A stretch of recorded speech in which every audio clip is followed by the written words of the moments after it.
Hello বন্ধুরা, welcome to my mini blog. কেমন আছো তোমরা সবাই? আজকে তো মহালয়া, পুজো তো প্রায় চলেই এলো।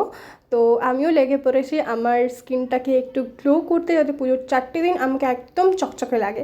তো সেই জন্য একটা হোম রেমেডি তোমাদের সাথেও শেয়ার করি আর নিজেও ইউজ করি। চলো দেখানো যাক। তো প্রথমে আমি একটা বাটিতে আতপ চাল, যেটাকে ভালো করে ধুয়ে আমি ওভারনাইট ফ্রিজে রেখে নিয়েছিলাম। এরপরে এই ঠান্ডা ঠান্ডা রাইস ওয়াটারটা মুখে স্প্রে করলে এত ফ্রেশ লাগে, এবং এটা আমার স্কিনকে গ্লোয়িং করে তোলে, ইভেন এক টোন করে, এবং খুব সুন্দর একটা ফ্রেশ ফিল দেয়। যাই হোক, সেই দিনকে তারপরে আমি সন্ধ্যেবেলা বসে পড়েছিলাম একটু ক্লে আর্ট করতে, কারণ বোর ফিল করছিলাম। আর ক্লে আর্ট করতে করতে বেশ অনেকটা রাত হয়ে যায়, তারপরে আমি ঘুমিয়ে পড়ি। কারণ ভোর 4টের সময় মহালয়া শুনতে হবে।